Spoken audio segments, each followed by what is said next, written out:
It's back to the drawing board for one Panhandle municipality after a pair of votes against approving a new fuel contract with KNOP's Panhandle Roundup. I'm Victoria Kramer.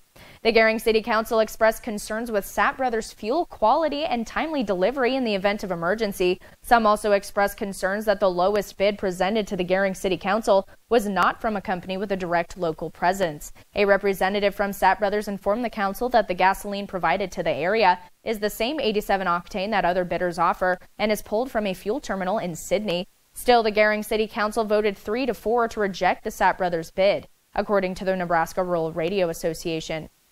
And a Panhandle community will once again have a dump site after it was closed due to improper disposal activities. The Nebraska Department of Environment and Energy ordered the Bridgeport Dump to be closed due to a number of issues, including improper disposal of field bean waste and yard waste recycling. The dump site is set to open this Wednesday, and drop-offs will be supervised to ensure proper waste disposal processes. And you have until midnight tomorrow to purchase tickets for the 2024 Cattlemen's Ball. Tickets are limited. You can buy them at cattlemensball.com. 90% of the proceeds go to the Buffett Cancer Center, and the remaining 10% is returned to the local community for health and wellness initiatives. The Cattlemen's Ball has raised more than $19 million to fund cancer research since 1998, and the event is set for June 7th and 8th. And the National Weather Service confirms at least 9 tornadoes from Arbor Day weekend. 4 were rated EF3, including the Lincoln and Waverly tornado that injured 3. NWS says that tornado had a maximum wind speed of 158 miles per hour and was about 700 yards at its widest point. The same system spawned another EF3 tornado that went through Elkhorn, Bennington, and Blair, which had a max wind speed of 165 miles per hour and was about 1,600 yards at its widest point. There were also 2 EF2s and 3 EF1s.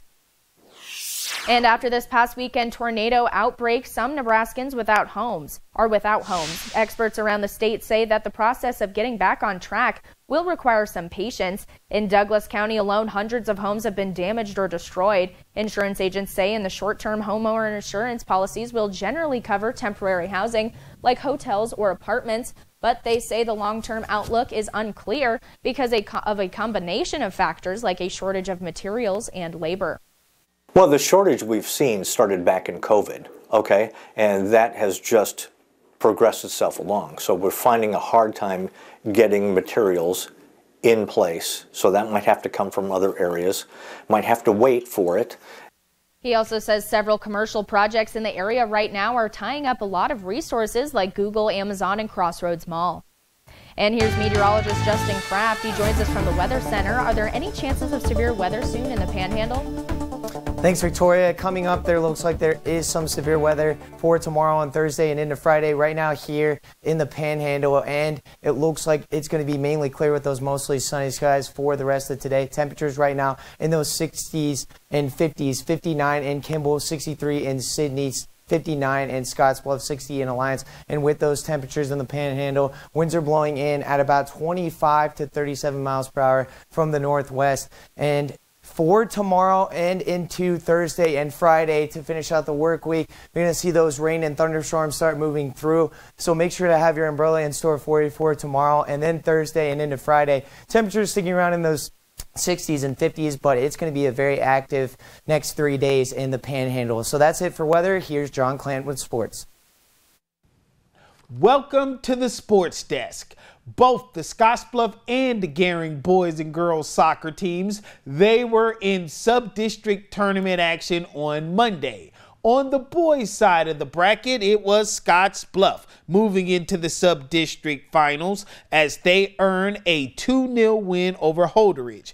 Bearcats will face the top seed Lexington today at 4 p.m. Mountain Time for the title.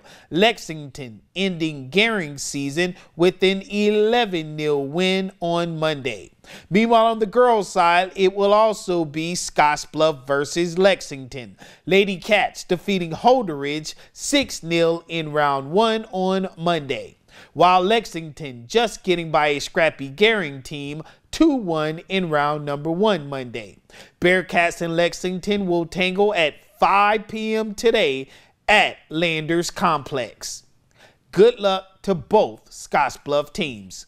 And finally, no Nebraska football player was chosen in this year's NFL draft. It marks the first time since 2019 this has happened, and just the second time in the last 60 years. 7 Huskers so far, though, selected as rookie free agents.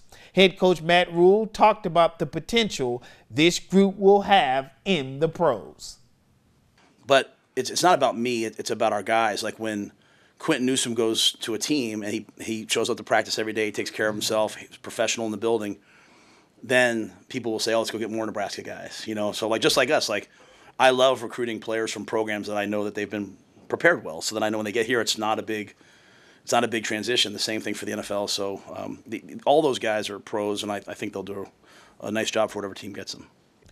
That's all from the sports desk. Everyone have a great rest of the day, and see ya.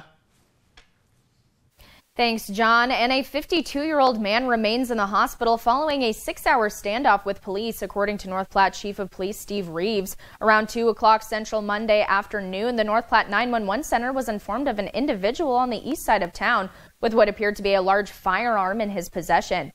Law enforcement was quickly dispatched to the area of Burlington Avenue in McCabe. However, upon arrival, the suspect failed to comply with commands from police and retreated within the Burlington residence. Additional officers from the North Platte Police Department and deputies from the Lincoln County Sheriff's Office arrived on the scene and promptly secured the area. Authorities issued a rave alert warning the public to avoid the area, as close by schools such as Jefferson Elementary and Our Redeemer Lutheran schools will be placed on lockdowns for a short period of time as well. Communication between the suspect and law enforcement was ongoing until 7:35 Monday evening, when a chemical agent was deployed within the residence, prompting the suspect to exit the front door of the home, but with a loaded shotgun in hand. After several commands from officers, the individual placed the firearm on the ground and was detained without further incident. The suspect also told the police negotiator of his intent to have the police shoot him.